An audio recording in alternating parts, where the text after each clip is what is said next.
Asuntos Públicos e Internacionales de la Iglesia de Jesucristo de los Santos de los Últimos Días, lo cual quiere decir que yo trabajo con los diplomáticos que están en los diferentes estados y tenemos mucha suerte porque pues tenemos a nuestro panel y quisiera presentarlos.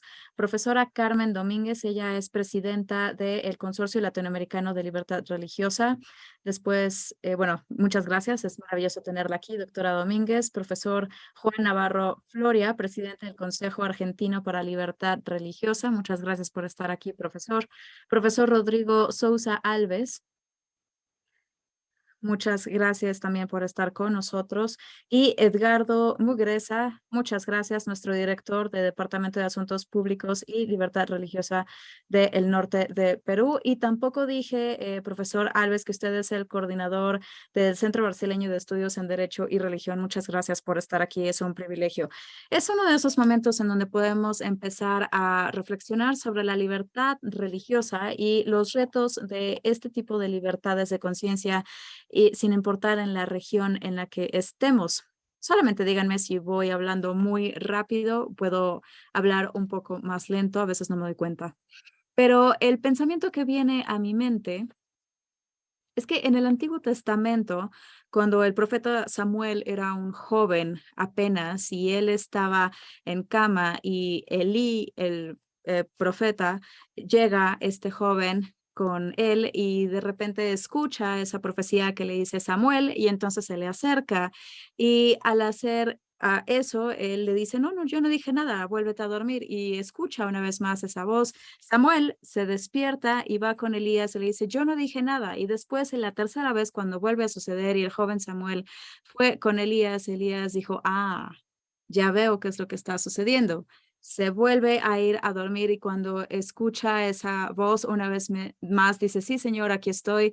Por supuesto, lo estoy parafraseando, pero conforme yo pienso en eso, estoy pensando en cada uno de nosotros, en nuestra propia área, en nuestro propio espacio, conforme escuchamos la voz de Dios y estamos reflexionando sobre cómo la escuchamos y esa impresión y esa voz que llega a nosotros y que provoca que cada uno de nosotros diga, ok, ¿cómo es que nosotros vamos a tomar esa voz y que verdaderamente va a hacer que nosotros podamos expresarnos pública y privadamente de acuerdo a nuestras propias creencias, de acuerdo a nuestras propias religiones? ¿Y cómo es que abiertamente podemos evitar o lidiar con las restricciones que pudieran venir con los límites de presentar nuestra propia conciencia y también alabar de acuerdo a eso? Me parece que es importante. Y Daniel, el profeta, también como un joven cuando eh, llegó el rey, el nuevo rey a Jerusalén y pidió que estos 3, 4 jóvenes que estaban ahí, que pues vivieran con él y quería que comiera de su carne y bebiera de su vino y Daniel rechazó hacerlo. A todo el mundo le preocupó mucho su seguridad y como nosotros sabemos fue debido a su conciencia y a su deseo de vivir de acuerdo a sus creencias en lo que pudo haber sido una asistencia de muerte. Ellos probaron que su capacidad física y su resistencia sería más fuerte a lo largo del tiempo. Sabemos estas historias, pero una vez más es regresar a alabar como sabemos que deberíamos de hacerlo, sin importar de las cuestiones externas que puedan afectarnos. Estas son cosas muy efectivas que todos sabemos y que compartimos. Por supuesto, podemos ir, incluso el Daniel, el profeta, no fue comido por los leones porque simplemente él no quiso alabar a un Dios que no era suyo y por supuesto así fue que se vio que efectivamente su Dios era el verdadero Dios, como se dijo. Y con eso nosotros estamos en un lugar en donde las personas de fe, nosotros tenemos esa posibilidad de expresarnos de una manera que otras personas a lo mejor dice, su Dios no nada más es importante para ellos, sino que también es lo suficientemente importante para que nosotros lo respetemos y les permitamos alabar como gusten. En medio de todo esto, encontramos que esta libertad de conciencia y de religión es uno de nuestros derechos más antiguos que está también en la Constitución y también los derechos regionales humanos que son tan parte del hemisferio occidental. Por supuesto, en muchos países que enfrentan retos de diferentes formas en esta área. Muchas veces la diversidad religiosa quiere decir que hay comunidades más pequeñas que sufren discriminación o incluso persecución. a veces surgen estas tensiones entre la parte religiosa y secular y puede ser una fuente de conflicto. También puede ser la causante de infracciones de aquellos que también muchas veces se ganan mala prensa. Muchas veces nosotros pensamos en todas esas cosas tan horribles que han sucedido, esas atrocidades que suceden y que se culpan a la religión porque parece ser fanatismo o una sobreextensión de nuestras creencias. Nosotros somos culpables por asociación, por ser muy fanáticos o demasiado fervientes en nuestras creencias. Entonces, las preguntas que tenemos alrededor es cómo lo hacemos, cómo sobrevivimos en nuestras áreas, en nuestros países, en nuestras regiones, alabando como nosotros gustemos, pero al mismo tiempo viviendo dentro de los límites que están imponiendo nuestros propios gobiernos. Esos son el tipo de preguntas que vamos a tener hoy y bueno, vamos a darle tiempo a nuestros panelistas para que puedan expresar cómo reflexionan y cómo lo ven en sus propios espacios y también cómo podríamos interactuar con respecto a nosotros mismos. Entonces, vamos a empezar con la profesora Carmen Domínguez. Pudiera empezar, vamos a tener 10 minutos para cada uno de ustedes para que puedan expresarse sobre su referencia a su propio espacio y vamos a seguir con este orden. Entonces, profesora, por favor, empiece y explíquenos su posición. Gracias.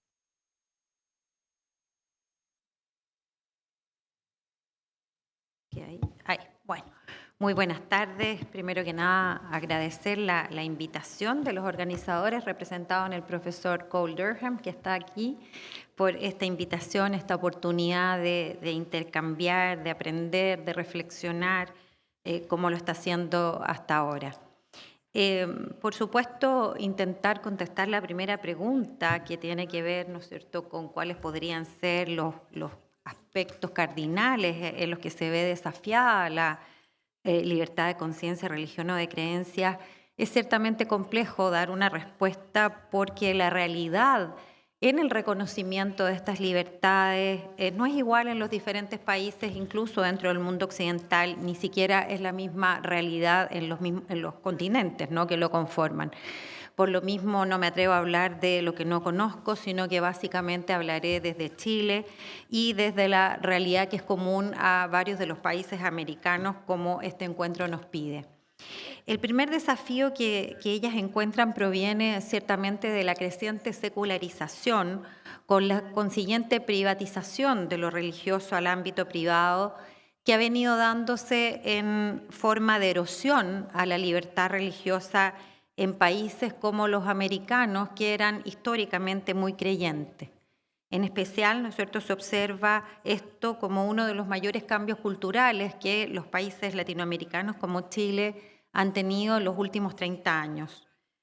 Si nosotros tenemos presente, con la excepción de México, de Cuba y quizás de Uruguay, en todos los demás los conflictos entre Estado y religión prácticamente eran inexistentes y más bien existía un presupuesto natural de su existencia en el ámbito de lo público.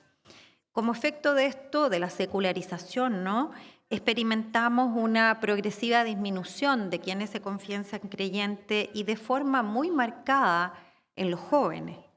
Y esta disminución no es solo una reducción numérica, que ya sería importante, sino que acompañada esta reducción numérica de una simple indiferencia hacia lo religioso, sino que en muchos casos se traduce en una absoluta incomprensión, además o aún más, un cuestionamiento a quienes creen y a sus creencias religiosas. Y esto se traduce entonces en una progresiva dificultad o a una agresión que reciben quienes se confiesan creyentes para poder practicar en el espacio público de su fe. Es lo que a uno le refieren. Yo trabajo en la universidad formando jóvenes y es lo que le transmiten a uno los jóvenes que hoy quieren ser practicantes de la fe, ¿no?, la dificultad que tienen en estos momentos para ser comprendidos y respetados. Además, y de forma muy evidente, se traduce en el cuestionamiento de la participación de las confesiones religiosas en el espacio público, a su intervención en los debates públicos en torno a aspectos o materias que son vitales para todo el país, que son por lo tanto vitales para todos los ciudadanos. Y de este modo han ido surgiendo conflictos entre Estado y religión que antes eran impensados, ¿no? Primero, aquellos que han provenido de las reformas legales que inciden en el derecho a la vida, ¿no? Particularmente de la vida del que está por nacer, con la validación del aborto provocado, tradicionalmente prohibido en los derechos latinoamericanos, y la imposición de practicar el aborto a los médicos y al personal sanitario, lo que se ha traducido en un fuerte debate en torno a reconocerles o no la objeción de conciencia. Luego, con todas las reformas habidas en materia de derecho de familia, ¿no? Que han puesto en jaque la comprensión de la complementariedad en el matrimonio entre un hombre y una mujer a través del reconocimiento del matrimonio entre parejas del mismo sexo, entre otras, ¿no? Y a ellos se han ido sumando políticas públicas que han apuntado a difundir la irrelevancia de la diferencia sexual en el ámbito educacional, poniendo a muchos padres creyentes en la tensión con la educación que ellos quieren dar a sus hijos. En varios países, además, se ha suprimido la enseñanza religiosa en la educación pública y se ha impuesto la obligación para los alumnos de cursar, por ejemplo, cursos de educación sexual que cuestionan la antropología de muchas creencias. Como nunca entonces antes ha surgido la necesidad de obtener al menos el reconocimiento de la objeción de conciencia como óptima posibilidad de al menos mantener las creencias en materias tan esenciales para los que se declaran creyentes y que marcan la comprensión de la persona y de su dignidad. Con ello quiero apuntar, por ejemplo, a que el respeto a la vida desde la concepción hasta la muerte natural, la familia fundada en el matrimonio entre un hombre y una mujer, o el deber preferente de los padres de educar a sus hijos, no son, por ejemplo, para un católico, pongo este ejemplo, aspectos secundarios de la comprensión de su vida, sino que son parte de su identidad. No son tradiciones como se señalaba anteriormente, sino que forman parte de su identidad. Significa, somos lo que somos, ¿no? En función de lo que creemos y de cómo queremos orientar nuestra vida.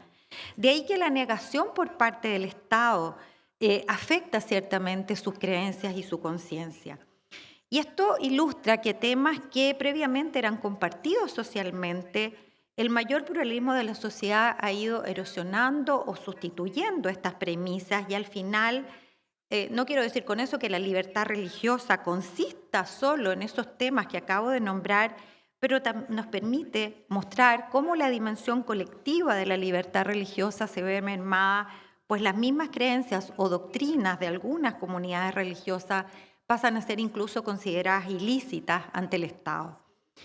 Estos debates entonces desafían la vida de muchos creyentes que están empezando a vivir como minoría, aunque quizás numéricamente no lo sean, sintiéndose excluidos de las respuestas estatales, de las políticas públicas, lo que supone entonces un reto enorme a la fortaleza de sus creencias y también a la transmisión de sus ideas. Ahora, ¿qué respuesta podría, ¿no es cierto?, dar uno a esto? Si la respuesta se centrara solo, soy abogada, en el reconocimiento que estas libertades de conciencia, religión o de creencia reciben en el ámbito normativo internacional, nosotros tendríamos que contestar que en general, salvo casos aislados, no existen en realidad en nuestra región o en el mundo, ¿no es cierto?, occidental, persecuciones en los términos que muchos creyentes sufren en otros lugares del mundo, donde su vida está puesta en juego día a día. Leía hoy que en Nigeria fallecieron, ¿no es cierto?, este domingo solo por querer ir a la misa de Pentecostés 50 personas. Obviamente nosotros no estamos sufriendo ese nivel de persecución, ¿no? Pero más bien lo que existe es un hostigamiento respecto de la libertad de expresión del líder religioso o medios de comunicación social de propiedad de comunidades religiosas, como por ejemplo sucede en México o Venezuela. Ahora, centrándonos en Latinoamérica, es extremadamente difícil apuntar pasos o líneas de trabajo que permitan superar la discriminación de quienes defienden principios como los que vengo de apuntar. En muchos países se han ido aprobando legislaciones que impiden siquiera expresar en el ámbito público ideas distintas al derecho al aborto o a la igualdad absoluta entre parejas heterosexuales o del mismo sexo, por no citar sino algunas, ¿no? Curiosamente, aunque en la mayor parte de esos países también se han aprobado leyes que prohíben la discriminación arbitraria y que incluyen dentro de las llamadas categorías sospechosas protegidas a la religión. Pero el problema es que cuando entran en conflicto esa categoría sospechosa llamada religión con otras categorías, como pueden ser la orientación sexual o la identidad de género, los tribunales les hacen prevalecer las segundas, como viene y acaba de suceder en la reciente sentencia de la Corte Interamericana en el caso Pavés con Estado de Chile, ¿no? Más aún, en varios países se han aprobado leyes que prohíben la incitación al odio y se incluye la incitación al odio religioso. Pero en la práctica, cuando con base en las creencias religiosas se defienden ciertos principios o ideas consideradas políticamente incorrectas, el cuestionamiento público de los medios o incluso judicial se impone sin hablar del ataque proveniente desde las redes sociales. En este escenario, entonces, lo más fácil para muchos creyentes es guardar silencio y replegarse en el espacio privado para manifestar sus creencias, dejando el ámbito de lo público a quienes defienden ideas opuestas. Esto es un error. Primero, porque si estamos convencidos de la verdad que va envuelta en nuestras creencias y en el bien común que hay en ella, el silencio simplemente no es posible. Como dice el Evangelio de San Mateo, no se enciende una lámpara para guardarla debajo del celemín, sino para ponerla en el candelero y que alumbre a todos los de la casa. Segundo, porque en el respeto a las creencias, a la religión, se juega el respeto a la dignidad de la persona y por ello es que fueron reconocidos como derechos fundamentales en los tratados internacionales y en la mayoría de las constituciones occidentales. Tercero, porque la vida social, la cultura, el desarrollo de los países se enriquece con la pluralidad de ideas, de propuestas, de visiones. Por ello, las confesiones religiosas deben seguir siempre expresándose en el ámbito de lo público, preservando su autonomía, su derecho a educar en sus creencias, en la fe a otros y difundir sus creencias. Ahora, ¿qué herramienta o qué camino concreto podríamos adoptar, ¿no? En esto, yo creo que es difícil dar una respuesta original en el contexto de este foro, porque justamente la primera respuesta que a uno le surge es que precisamente las religiones deben unirse, porque todas las religiones son incomprendidas en muchos países, e incluso las propias confesiones religiosas incomprenden a otras, ¿no? E incluso están bajo sospecha en ciertas materias. Muchos no entienden cómo puede tenerse ciertas creencias y consideran a todos quienes las tienen como fanáticos. La conducta de algunos, además creyentes, ¿no?, ha causado escándalo público o conductas de efectivamente personas fanáticas o intolerantes han causado un debilitamiento del respeto a las confesiones religiosas que prevalecen en los medios en vez del bien que causan tantos miles, ¿no?, de personas que trabajan en instituciones de beneficencia o caridad, por ejemplo, ayudando a los más vulnerables en la sociedad. Por eso un paso importante es unirse como confesiones religiosas para juntas, ¿no es cierto?, mostrar el inmenso bien que se hace en tantas esferas, ¿no? El aporte de ellas a la vida social, al desarrollo de nuestros países muchas veces queda oculto, queda invisibilizado, porque por la propia misión de las confesiones religiosas no están, ¿no es cierto?, preocupadas de divulgar el bien que se hace. No obstante, no hay área de la vida de las personas en que ellas no estén presentes y muy particularmente lo están en los momentos de la vida, ¿no es cierto?, más importantes, en la educación de los niños, de los jóvenes, en el acompañamiento de los momentos más duros de la vida, como son la enfermedad y como son la muerte. Es evidente que los estados no son capaces de llegar a todos ellos y la acción de las iglesias, de los fieles, es muchas veces la que cubre las falencias de los estados, sus ausencias e incluso podríamos decir las negligencias del estado en dar respuestas a sus necesidades. Y por eso es que esta unión tiene que proyectarse, ¿no?, en la participación conjunta de las creencias religiosas en la vida pública, en los debates públicos que conciernen a la vida de las personas. El relegarse al culto de la vida privada es ciertamente una opción que ahorra mayores conflictos. No obstante, es una renuncia al aporte que debe hacerse en la construcción de una mejor sociedad, de mejores respuestas para las necesidades de la persona. Además, el silenciamiento de la perspectiva religiosa en la búsqueda de estas respuestas es incompatible con la democracia, con el respeto a los derechos humanos y, por supuesto, con el respeto a la libertad de conciencia, de religión y de creencia. Y, por lo tanto, si quienes confiesan o si quienes profesan estas libertades renuncian a intervenir en el espacio de lo público, obviamente también lo que están haciendo es empobrecer la reflexión conjunta de las naciones. Por lo tanto, lo que corresponde es participar activamente, ¿no? Dando razón de la profundidad de nuestras creencias, que muchas veces son desconocidas, no solo en general, sino que son desconocidas por los propios fieles, ¿no? Y muchas posiciones parecen a veces incomprensibles porque no se conocen en profundidad y a veces son presentadas de forma muy básica, incluso caricaturizadas por los medios.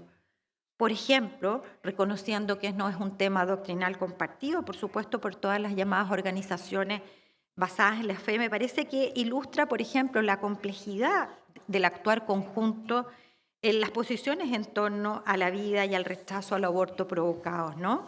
O como pueden ser el uso del velo en el espacio público, porque muchos desconocen y al desconocerlas, ¿no es cierto?, no las comparten. Entonces, la tarea es tratar de actuar conjuntamente, pero para actuar conjuntamente, obviamente, tenemos que al menos respetar las creencias de los demás y por lo menos quizás contribuir a que se reconozca la autonomía institucional en estos temas en el ámbito público como expresión del pluralismo, de la diversidad, que también se refleja en lo religioso.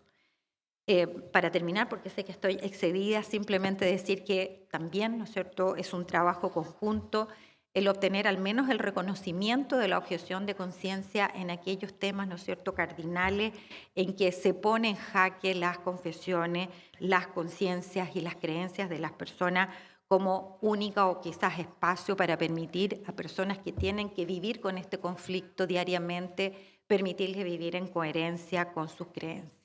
Muchas gracias.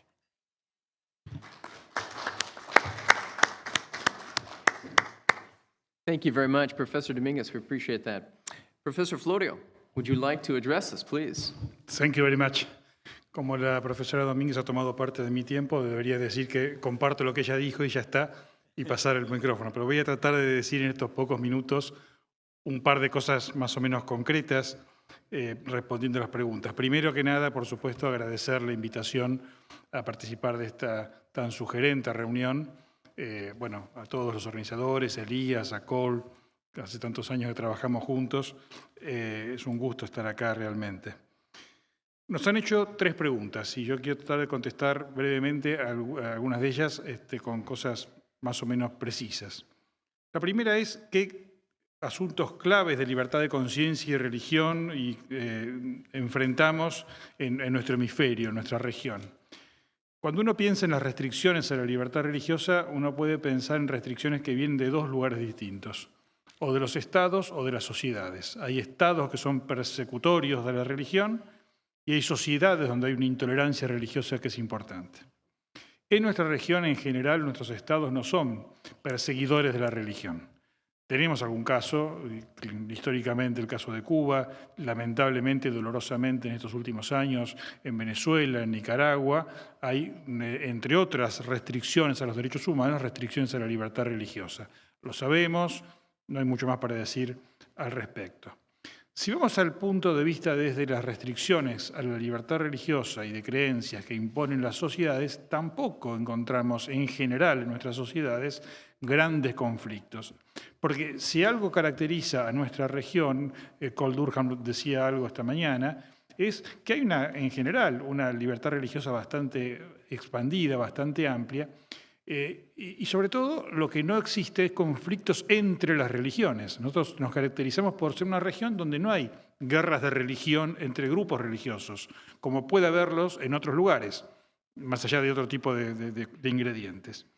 Pero lo que sí ocurre, y lo ha expresado muy bien Carmen recién, es este fenómeno de una creciente secularización donde, por un lado, quedan arrinconadas las religiones en su conjunto, diría yo, las mayoritarias en cada lugar, pero también algunas que han crecido, como en el caso de América Latina, las religiones evangélicas, que también se han convertido en un enemigo preferido, digamos, para estos grupos secularizadores, no de una sana y legítima secularidad o laicidad, sino grupos que buscan una secularización extrema, donde un actor importante claramente es el feminismo radical y los grupos LGBTI que han secuestrado además una legítima agenda de las mujeres en reivindicación de sus derechos, donde pareciera que quede invisibilizada la mujer y todo consiste en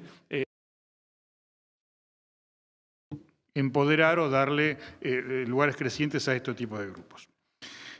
Esta situación yo creo que pone en crisis uno de los principios fundamentales en materia de derechos humanos, que es la interdependencia de los derechos humanos. ¿Y por qué digo esto? Bueno, pongo dos casos. Uno es cuando vemos que emergen, entre comillas digo, nuevos derechos humanos. En un panel anterior algo de esto salió a la luz, ¿no es cierto? Por ejemplo, se proclama un derecho al aborto absoluto, prácticamente irrestricto. Bueno, esto entra en conflicto con la libertad religiosa, tanto en su faz colectiva, en el derecho de las confesiones religiosas a poder, digamos, predicar una doctrina y a poder tener instituciones donde se respeten ciertas normas, como en la fase individual. El tema de la objeción de conciencia, que bien señalaba Carmen, que es cuestionado, que es restringido, porque se enfrenta con la absolutización de estos así llamados nuevos derechos humanos. Pero por otro lado también encontramos una oposición que se genera entre derechos que deberían ser complementarios, concretamente la libertad religiosa y la libertad de expresión. Y este conflicto entre libertad religiosa y libertad de expresión, que yo creo que es artificial, lo vemos de varias maneras. Por un lado, también se decía, las restricciones que se imponen a la libre expresión de la doctrina religiosa y moral de las confesiones religiosas, que se les quiere excluir del debate público y reducir la religión a la esfera privada, cuando claramente esto no debe ser así. Y por otro lado también una absoluta libertad, por decirlo de alguna manera, de quienes se expresan en contra de la religión, que parecen que pueden hacer cualquier cosa y decir cualquier cosa sin ningún límite. Hay una doble vara muy clara en esta situación. En estos días, hoy, ayer, hemos subrayado, y está muy bien, el importante aporte que hacen las religiones a la lucha, al trabajo por el apoyo de los marginados, en la materia social, el trabajo con los migrantes, con el cuidado de la creación, que todo eso es cierto y es muy valioso. Pero me parece importante, para cerrar este primer punto, reconocer que también la religión en sí misma es valiosa. Y esto es importante que sea reconocido por los estados y por la sociedad. No perder de vista que la religión en sí misma, más allá del bien que hace la sociedad, es valiosa para las personas, para las familias, para la sociedad en su conjunto.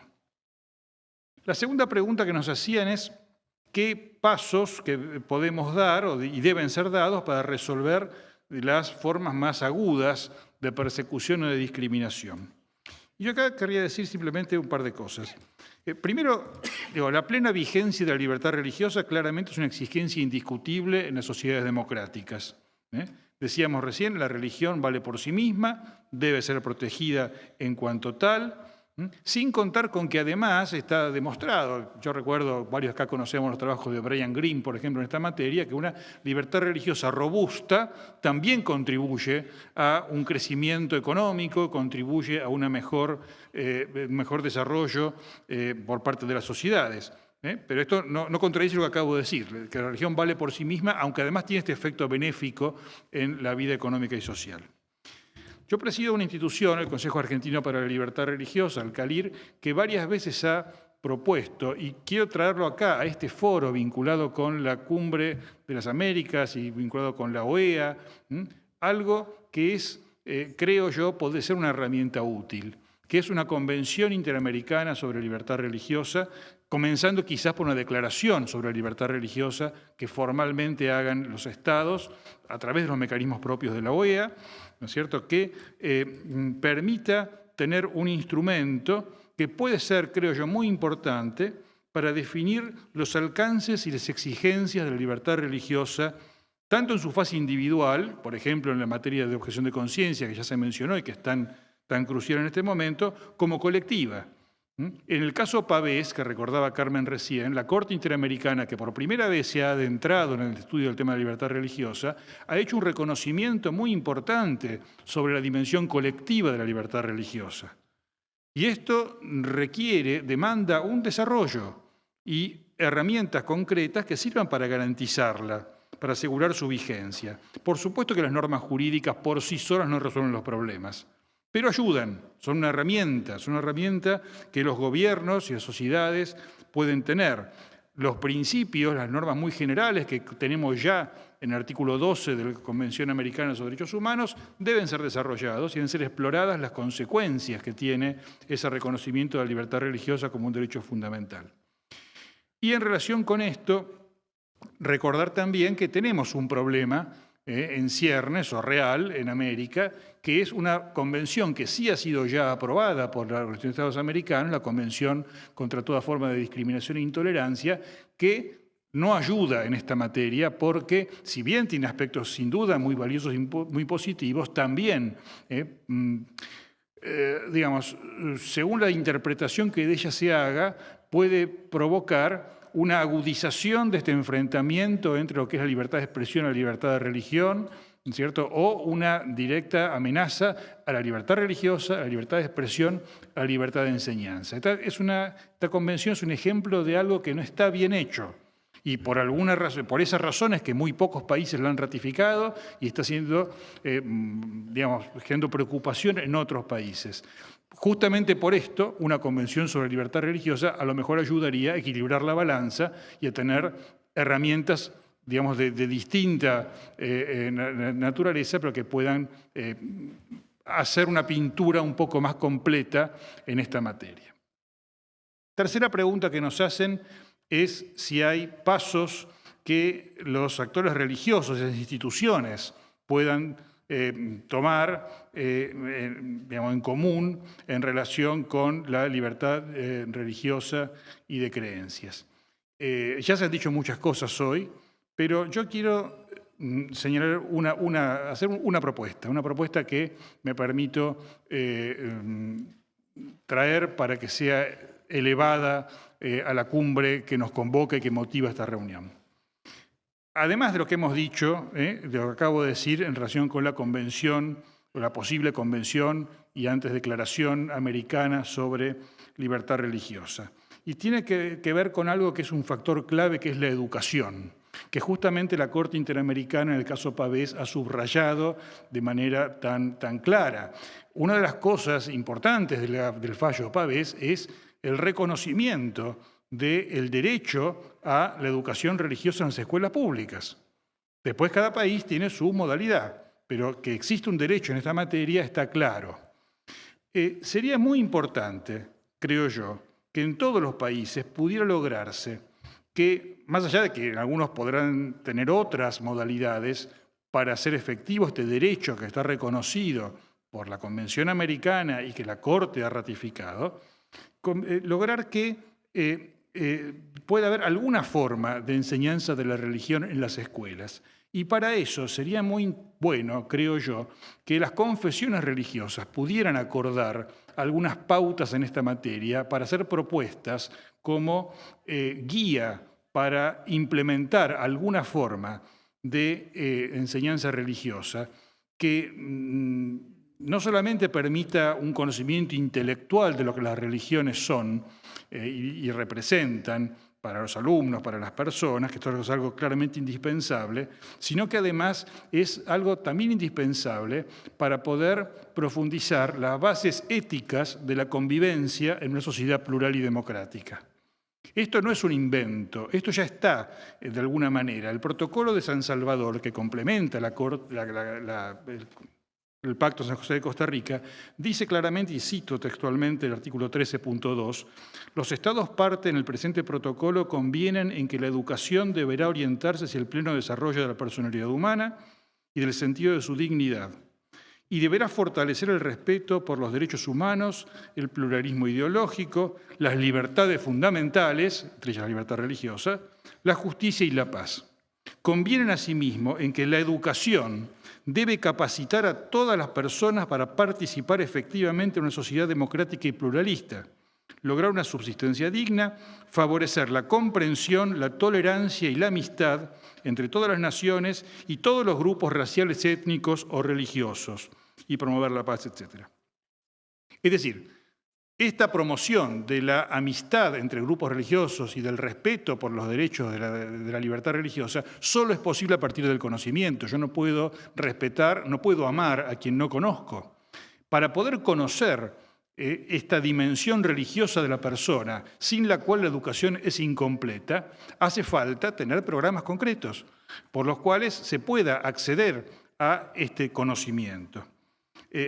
La Corte Interamericana, de vuelta digo, en caso Pavés, ha expresamente subrayado esta norma. Por eso, más allá del tema de las normas jurídicas a las que me refería antes, creo que sería importante iniciar un trabajo, que la OEA podría ser un ámbito para hacerlo, donde se pueda lograr algo semejante a lo que en Europa básicamente hizo la OCDE cuando logró, después de bastante trabajo, publicar, lo llaman los principios orientadores de Toledo sobre la enseñanza acerca de las religiones y creencias en las escuelas públicas. Un trabajo, ¿no es cierto?, que permitió acordar este tipo de pautas sobre cómo llevar la enseñanza de la religión a las escuelas. Y esto debería ser acordado entre las confesiones religiosas. Esta no es una tarea para los estados o primariamente para los estados. Este es un desafío para que las confesiones religiosas sean capaces de sentarse juntas a elaborar estas guías, estas pautas que después se le proponga a los estados para poder promover la enseñanza de la religión. No la enseñanza confesional, no el catecismo que cada una deberá dar y no la enseñanza que cada confesión da en sus propias escuelas, que obviamente también tiene que darse y garantizarse, sino en toda escuela, para poder superar una lacra que estamos viviendo, que es el analfabetismo religioso creciente, el desconocimiento de la religión, en general de la religión y de las religiones, y, como decía, el desconocimiento de las bases éticas de nuestras sociedades. Entonces, este me parece que es un desafío muy interesante, muy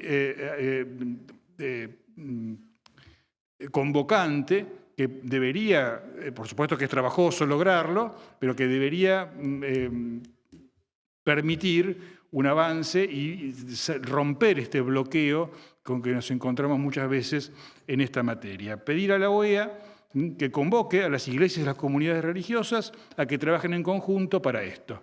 Y esta sería la propuesta que me animo a transmitir esta tarde y con esto termino mi intervención. Muchas gracias.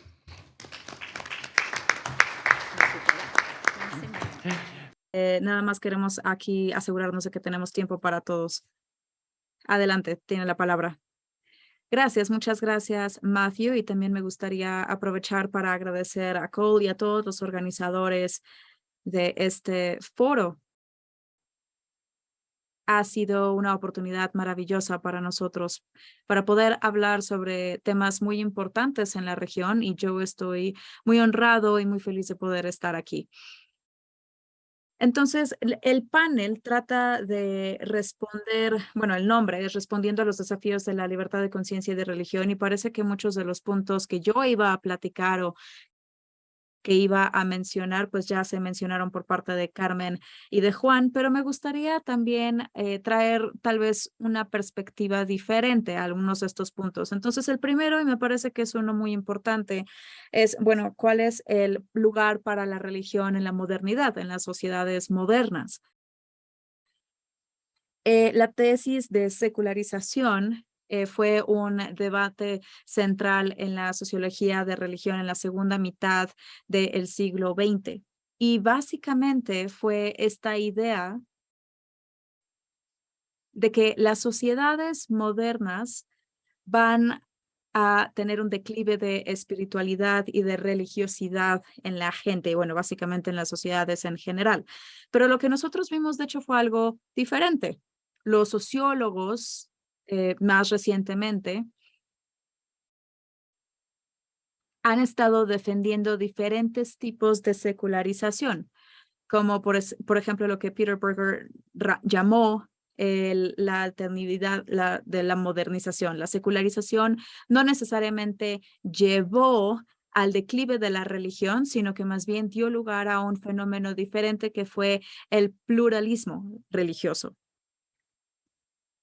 Entonces, cuando estamos pensando en el lugar de la religión en la vida pública, deberíamos de tomar en cuenta que esta idea de pluralismo en términos de religión también lleva a diferentes perspectivas con respecto a la relación entre el Estado y las religiones. La idea de la diferenciación y la separación entre el Estado y la religión es el resultado de estas perspectivas que se traslapan en la secularización, que incluyen un largo número de teorías de secularización que pueden ir desde las fuentes humanas hasta las doctrinas teológicas sobre, por ejemplo, el Estado y la política.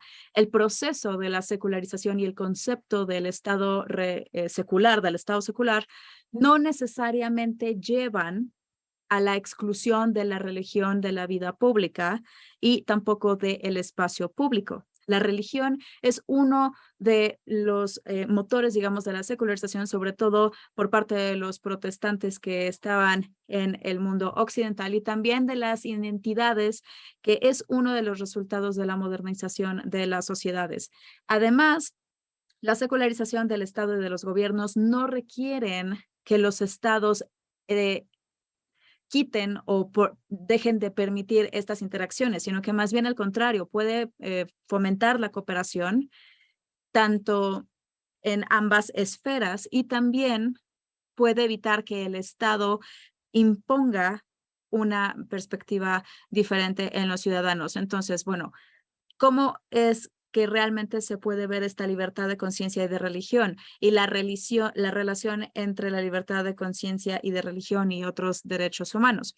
La protección de la libertad de religión como un derecho humano implica que un derecho para creer y para no creer, para practicar o para no practicar cualquier religión, se debería de tomar en cuenta seriamente en los procesos de toma de decisión que pudieran afectar la vida religiosa.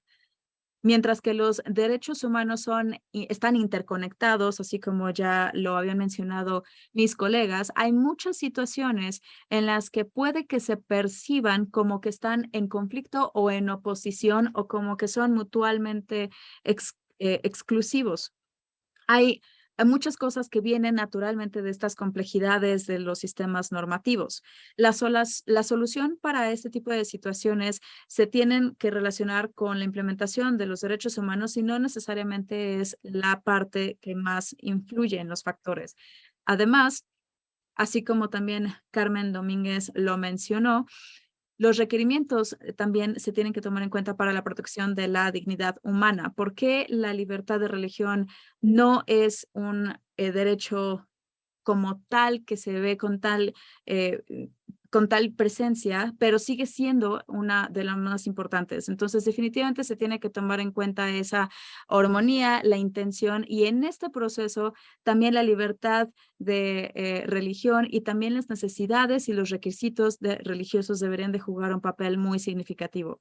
La secularidad del Estado no tendría que ser una razón o una base para poder poner ahí las perspectivas de los discursos que no son religiosos y que tendrían que ser lo más completos o más integrales como normalmente lo son estas perspectivas religiosas. Es fácil bloquear los discursos religiosos debido a la naturaleza secular del Estado y al mismo tiempo se va a favorecer estas perspectivas que pueden ofrecer una alteración, una interpretación alternativa de la realidad y de la vida social.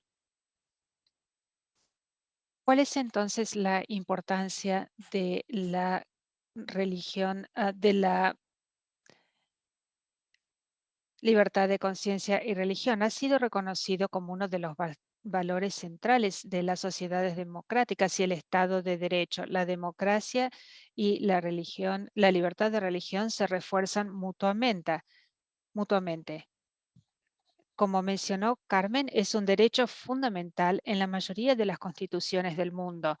La libertad de religión para todos significa que todos tienen el derecho de creer, de no creer, de cambiar y practicar su religión individualmente o en comunión con otros.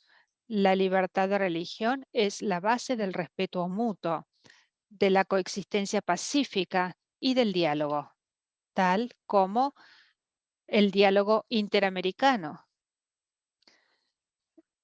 tal como fue reforzado por la OEA y, y las 3 resoluciones ómnibus previas. Como se mencionó anteriormente, la libertad de religión debe contribuir al desarrollo sostenible, aumentar las capacidades humanas y la autonomía. Es un derecho para la mayoría y un derecho para las minorías, así como un derecho para las religiones tradicionales y nuevos movimientos religiosos. La libertad de religión, algunos dirán que es el primer derecho fundamental o el primer derecho humano. Cuando vemos este tipo de derechos hoy en día, tiene una importancia histórica, tiene importancia para las democracias, para el Estado de Derecho y permite a las personas vivir conforme a sus creencias. Por supuesto que no es un derecho absoluto, pero no es un derecho que sea menos importante que nuevos derechos humanos. Creo que este es uno de los mayores desafíos que enfrentamos en la actualidad cuando pensamos en el panorama general y cuál es el lugar de la religión en la vida pública, pero cuál es el lugar de la libertad religiosa en nuestro sistema de creencias. A veces es un objeto de críticas y se coloca por debajo de otros derechos humanos, o es interesante que no es difícil encontrar expresiones como la libertad religiosa y derechos humanos, y a veces se lo considera no como un derecho humano, sino como otra cosa. Creo que el proceso de secularización condujo a a una sociedad pluralista, que conduce a una sociedad pluralista, es uno de los valores centrales que permiten una coexistencia pacífica. Muchas gracias.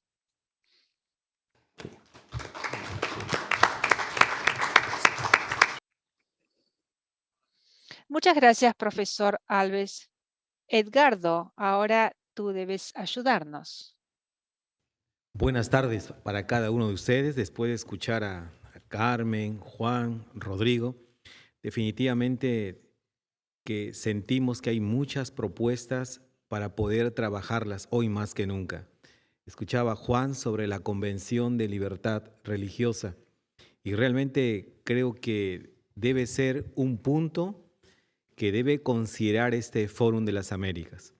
El otro punto, estaba recordando, Rodrigo, la mesa parlamentaria de libertad religiosa que levanta la bandera la doctora Damaris Moura, allí en el Brasil. Qué interesante también sería poder trabajar ese proyecto de las mesas parlamentarias, congresistas, senadores, diputados, que puedan realmente levantar la bandera de la libertad religiosa. Quiero, desde nuestra perspectiva, hacer algunas reflexiones en esta tarde con ustedes. En primer lugar, la libertad creemos que es considerada la idea más compleja de la historia de la filosofía o de la historia de las ideas. La libertad es difícil de ser totalmente abrazada por causa de sus implicaciones. En términos prácticos, la libertad es difícil hasta de aceptarla, porque significa pérdida de poder sobre las personas.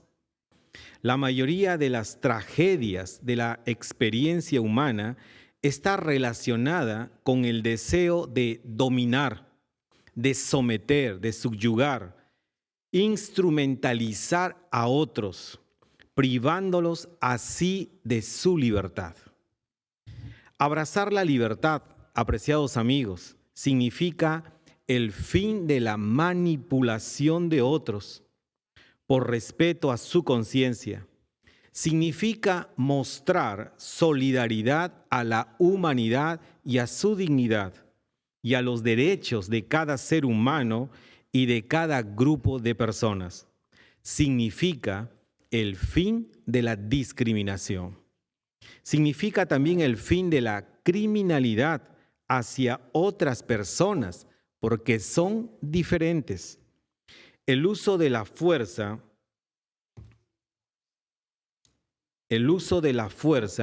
y la coerción son enemigos de la auténtica religión. Dios mismo rinde homenaje y la adoración solo cuando se da libremente.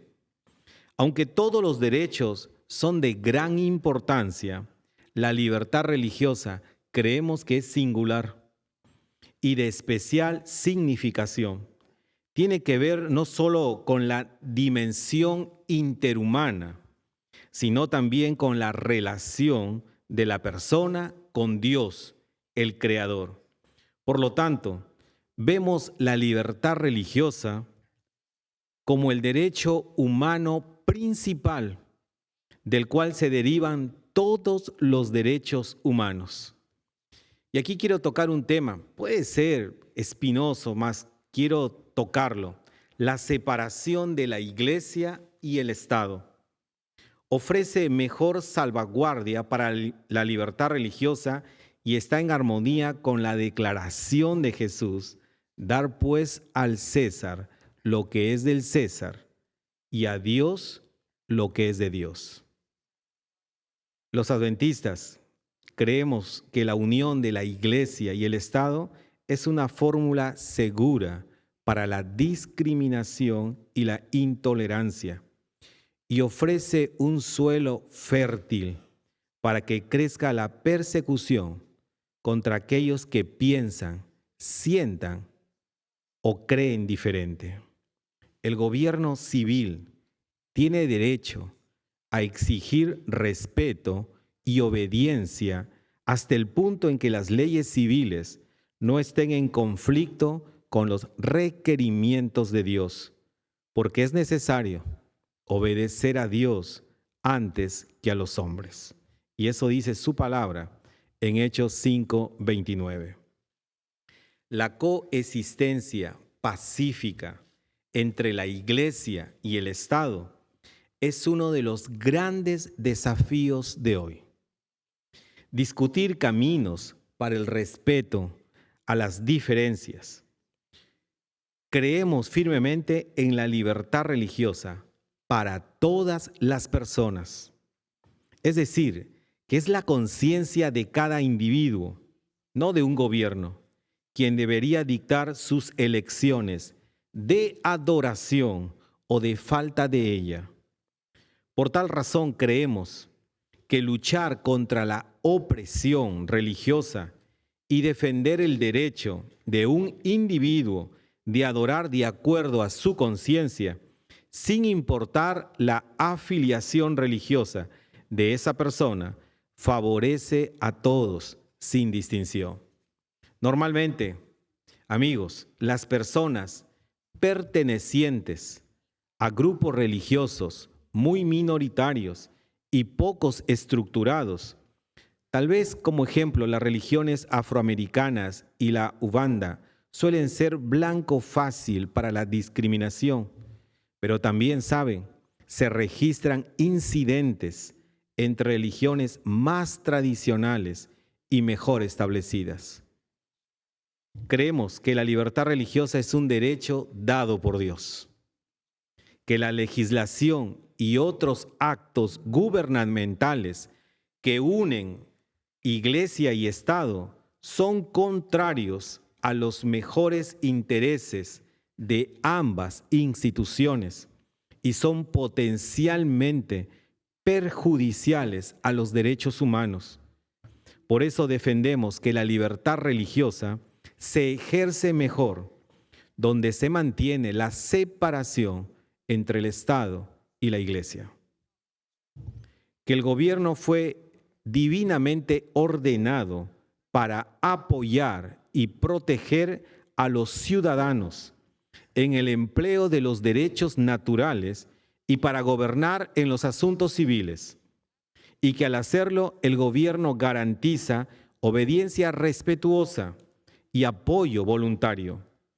En el derecho natural e inalienable a la libertad de conciencia, a tener o no una religión, a recibir la religión o creencia de su elección, a cambiar la creencia religiosa de acuerdo con la conciencia, manifestar su religión individualmente o en comunidad con otros, en cultos, en la observancia, la práctica, la promulgación y la enseñanza, sujeto al respeto por los derechos equivalentes de los otros.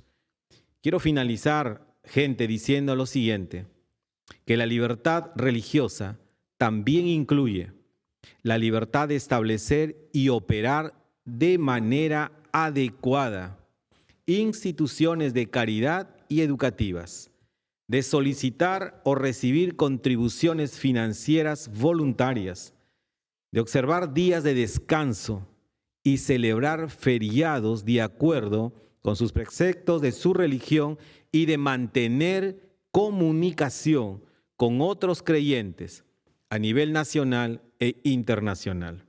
Que la libertad religiosa y la eliminación de la intolerancia y la discriminación con base en la religión o creencia son esenciales para promover la comprensión, la paz y la amistad entre las personas. Que los ciudadanos deben usar medios legítimos y honrados para impedir la reducción de la libertad religiosa, para que todos puedan disfrutar de su bendición inestimable.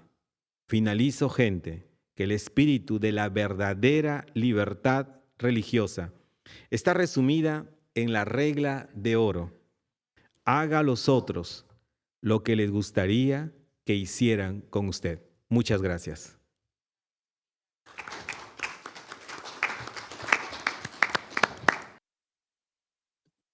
Muchas gracias. Espero que podamos tener este debate y que también todos puedan escuchar nuestras preguntas aquí. Pero aquí la pregunta es, por ejemplo, ¿cómo es que podemos reconciliar el vivir dentro de la ley, a lo mejor de la tierra, cuando podemos estar en conflicto con nuestra propia conciencia? ¿Les gustaría contestar cómo es que podemos reconciliar nuestras propias creencias religiosas cuando a lo mejor la ley está en conflicto? Bueno, ahí surge justamente el reconocimiento de la libertad de conciencia, ¿no? Porque no se trata solo de libertad religiosa, libertad de creencias, sino libertad de conciencia, que es reconocido como un derecho fundamental. Y la libertad de conciencia justamente implica el poder, ¿no es cierto?, esgrimir el valor de la conciencia frente a aquellas, ¿cierto?, normas que las pongan en jaque. Obviamente no significa frente a cualquier norma, porque obviamente eso significaría que el creyente podría excluirse del cumplimiento de la ley, sino de aquellas que, ¿no es cierto?, importan creencias, ¿no es cierto?, esenciales o cardinales. Y eso nos lleva al tema de la objeción de conciencia, ¿no? Entonces, cuando se deniega una cuestión, ¿no es cierto?, por supuesto, sí, para que exista objeción de conciencia es necesario que exista una ley que reconozca la objeción de conciencia, o si en realidad ella está reconocida en cuanto esté reconocida la libertad de conciencia, ¿no es cierto?, que esa es una primera cuestión. Desde luego, la objeción de conciencia forma parte del contenido de la libertad de conciencia. Entonces, cuando se pone en jaque o se discute, ¿cierto?, esto es que en realidad se está denegando, porque si no, no tiene ningún sentido el reconocimiento, o en realidad sería de privarlo de contenido a la libertad de conciencia. Entonces, creo que ahí está la respuesta. Es una respuesta quizás límite, porque ojalá que el Estado no obligara en materias, ¿no es cierto?, tan cardinales o esenciales, ¿no? Bueno, la libertad de conciencia uno podría estar mucho más rato más, ¿no? Pero parte, obviamente, en primer lugar, ha tenido una evolución, ¿no? Originalmente parte en la imposición del servicio militar, ¿no? Y de ahí ha ido ensanchándose o reconociendo en otras áreas en que quizás antes nunca hubo el conflicto o la necesidad de reconocerlos, como pueden ser, ¿no es cierto?, la objeción de conciencia del personal sanitario en materia de aborto, donde hemos visto que hay legislaciones que ni siquiera están dispuestos a respetar el que alguien quiera negarse a hacer algo que en conformidad, en este caso no solo a su conciencia, sino a su propia comprensión de la profesión médica, significa, ¿no es cierto?, negarse a la práctica. Please. Yo comparto lo que dice Carmen, pero quizás diría lo mismo al revés. Es decir, lo primero que uno debería desear es que no exista ese conflicto. Es decir, que las leyes sean leyes justas y sean leyes que no pongan a nadie en la situación de tener que objetarlas o que oponerse a ellas. Y para eso es necesario que las confesiones religiosas y los creyentes en general, no solo la confesión institucional, sino las personas, puedan tener una libertad de expresión importante, garantizada, para participar en el debate público, para poder ofrecer sus puntos de vista, para poder mostrar, bueno, lo que consideren que es justo, que es bueno, que es bello, y que la ley sea reflejo de esto.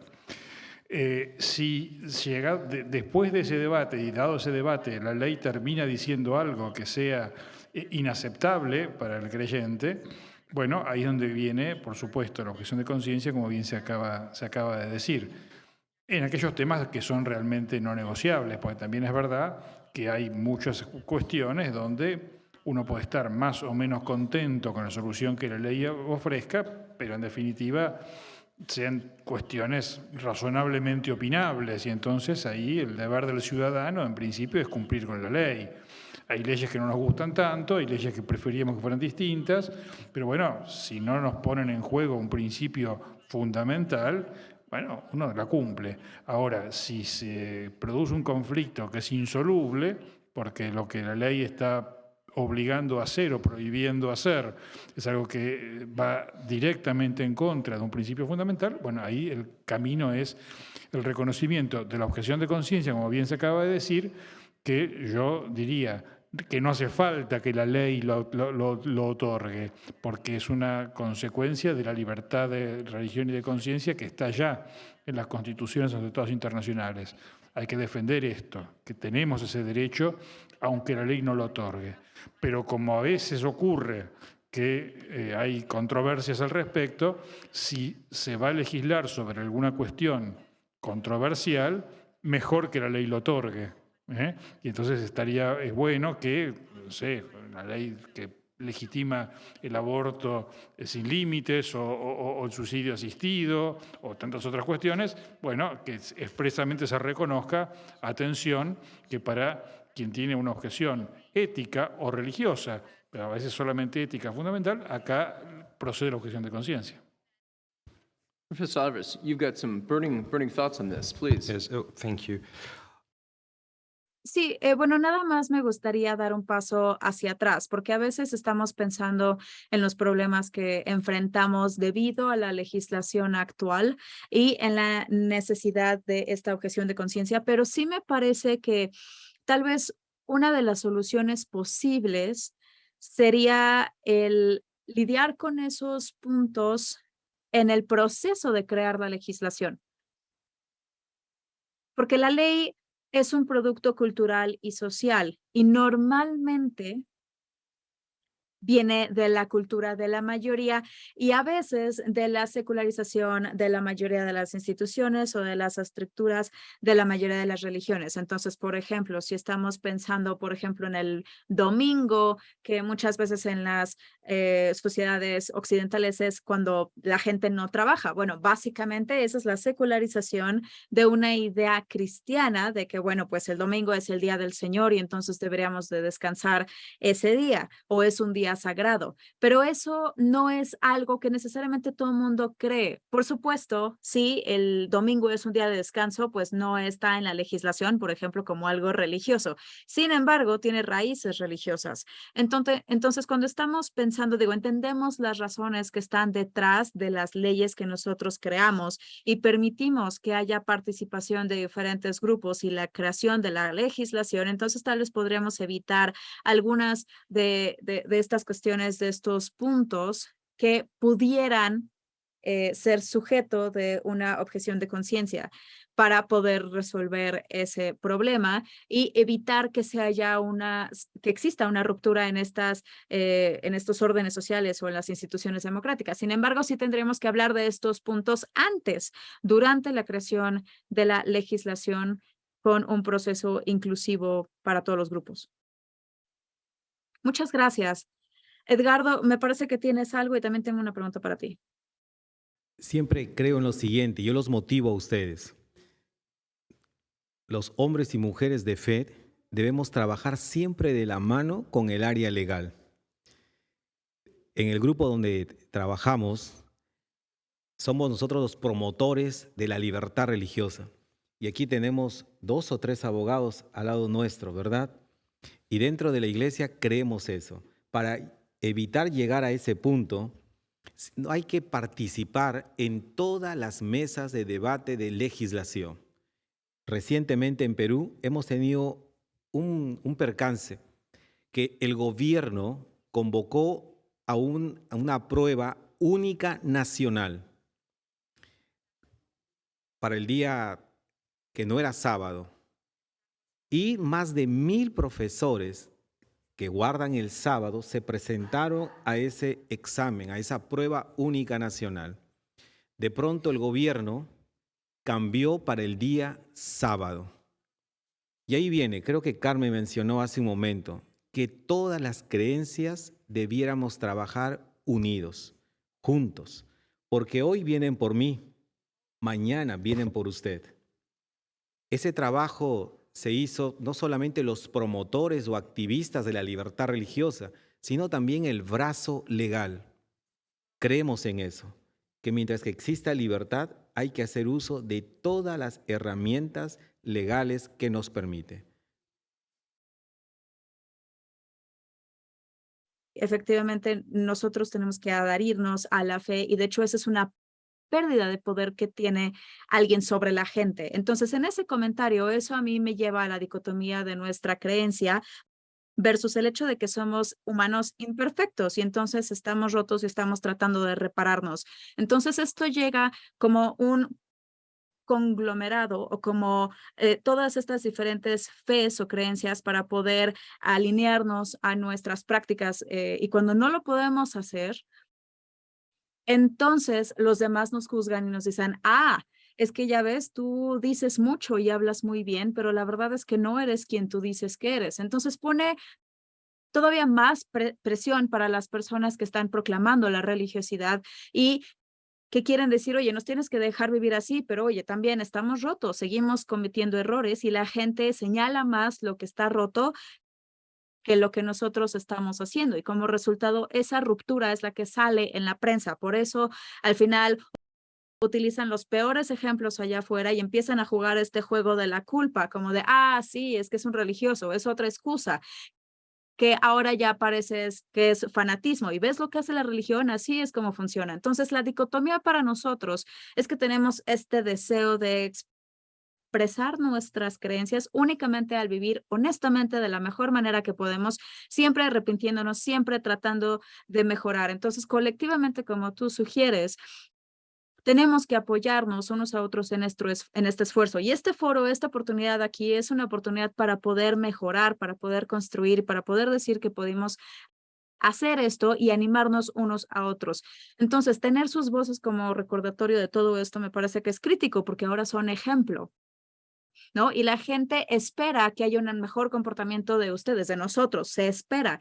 Y es mucho más que una esperanza o una expectativa cuando ya está de por medio nuestra humanidad, que entonces ahí eso es lo que nos pide que realmente nos estemos midiendo porque hay tantas personas que nos miden. Entonces, la pregunta es, ¿cómo reconcilias esto? ¿Cómo se manejan estos dos mundos en donde estamos rotos, pero al mismo tiempo estamos pidiéndole a todos que puedan aceptar nuestra religiosidad como un esfuerzo real para amarnos unos a otros y para ser mejores cuando sea posible? Adelante. Fue más una predicación que una pregunta.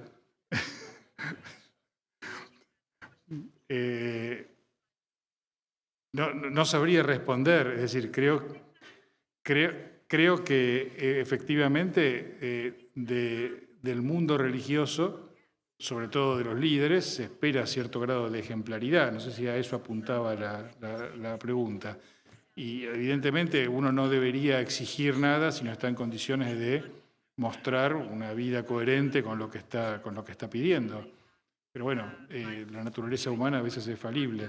Ahora, el error de algunos no puede ser el motivo para negar el derecho de todos. Es decir, a veces decir que porque eso es una situación que ocurre ahora, ¿no es cierto? Se va a discutir cualquier cuestión, vamos a discutir el suicidio asistido, ¿no es cierto? Entonces dicen, no, pero usted no puede decir nada porque hay curas que son abusadores de menores. ¿Qué tiene que ver? Es decir, yo lamento, condeno, deploro que haya habido abusos sexuales de menores. Ahora, eso no me puede privar a mí del derecho de decir, señor, pero no está bien matar. Entonces, una cosa no quita la otra. No sé si a eso apuntaba la pregunta.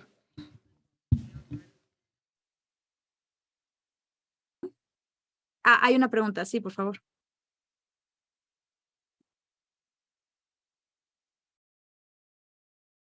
Aquí hay alguien que le puede dar un micrófono. Sí, tengo una pregunta. Cuando se plantea la libertad religiosa como un derecho para restablecer o afirmar elementos identitarios, no vuelve a la pregunta anterior, ¿qué pasa en el concierto interreligioso? ¿Eso varía? Por ejemplo, en el tema del aborto. En el diálogo interreligioso, el tema del aborto no pasa a ser necesariamente un tema para reivindicar la libertad religiosa. Porque, por ejemplo, en la tradición musulmana y también judía, hasta la 14ª semana es posible el acompañamiento a la posibilidad del aborto, ¿no?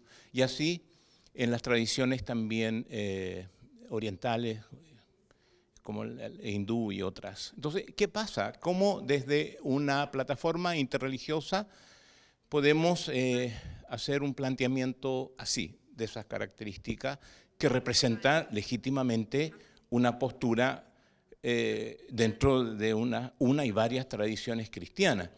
Porque incluso al interior de las tradiciones cristianas, respecto, por ejemplo, a la misma homosexualidad, pues hay iglesias cristianas que sí le dan cabida, apertura, incluso son religiosos, son líderes de sus comunidades. Entonces, ¿cómo hacer una declaración en función de la libertad religiosa desde una plataforma como esta? Eso, en ese sentido, ¿no? Please, Professor Florio. A ver, yo creo, primero, que hay temas que no son temas de religión. El aborto no es un tema de religión. Sí,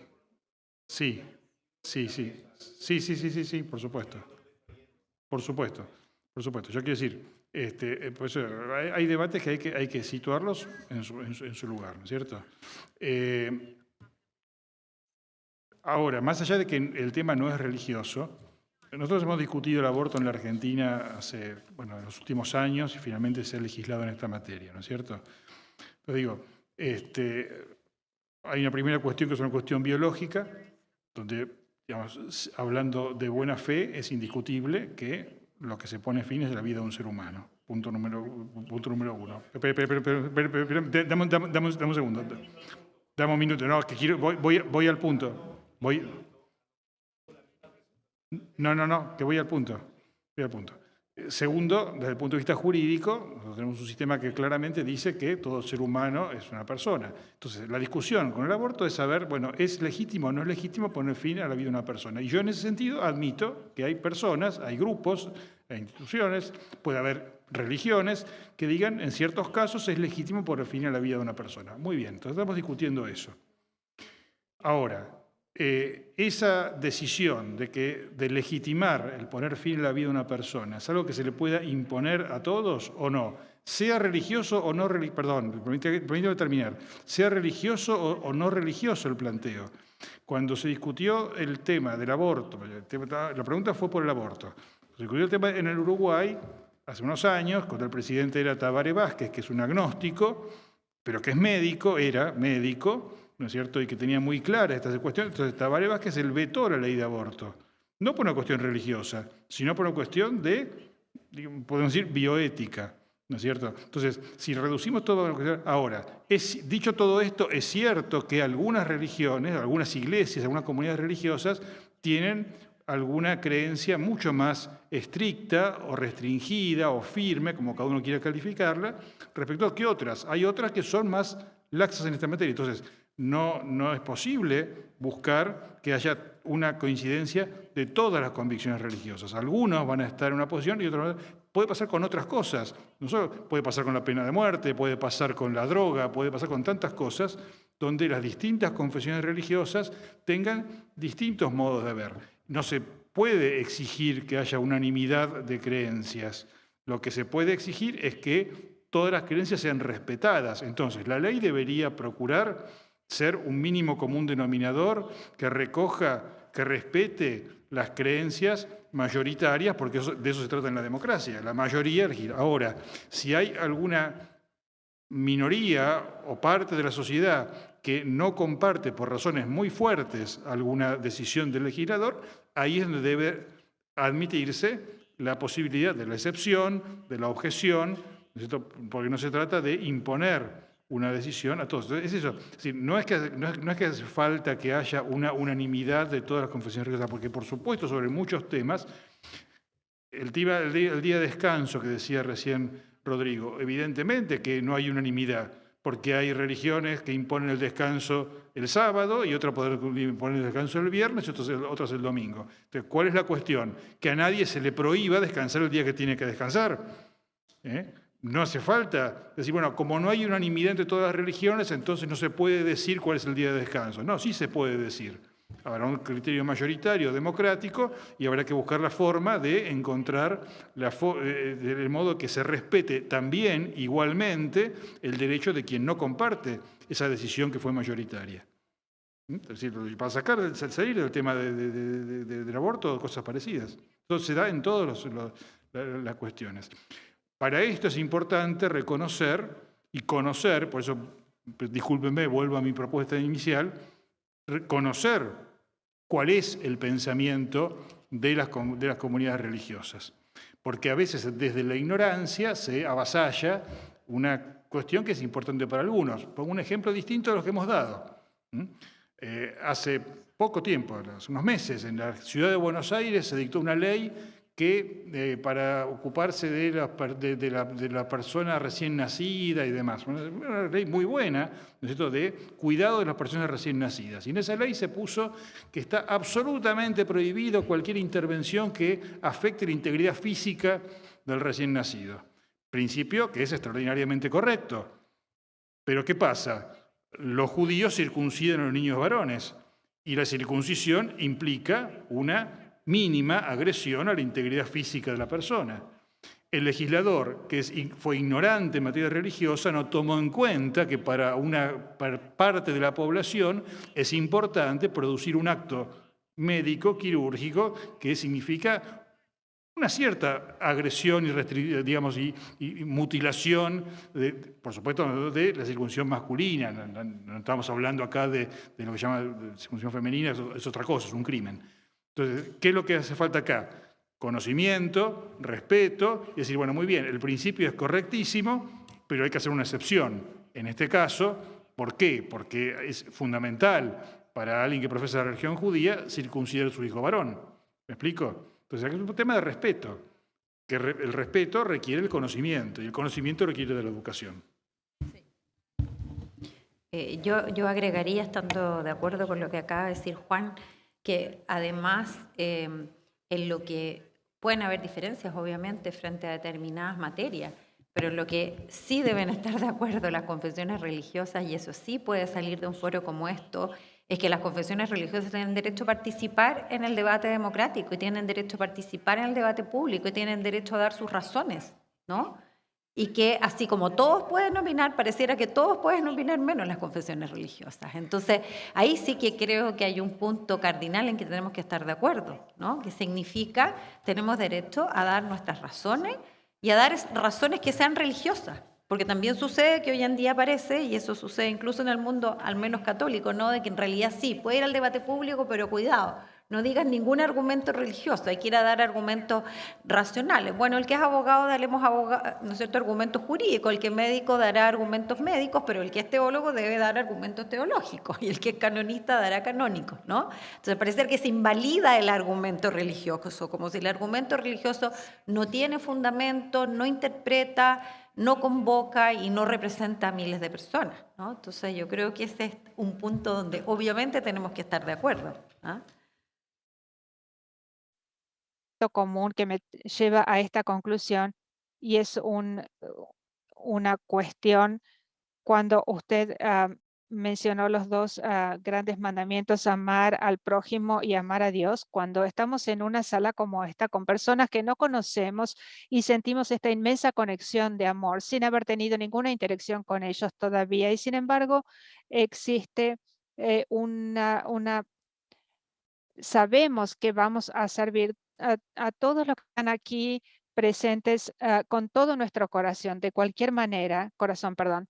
Y ese deseo de hacer el bien entre nosotros es una conexión inmediata que sentimos y que nos hace querer expresarnos a través de nuestro servicio y decir de esa manera, ah, te amo. Y eso es lo que nos impulsa a tener una unidad que va a permitir esta unificación de creencias, aunque estemos en distintas, aunque tengamos distintas fe, distintas confesiones.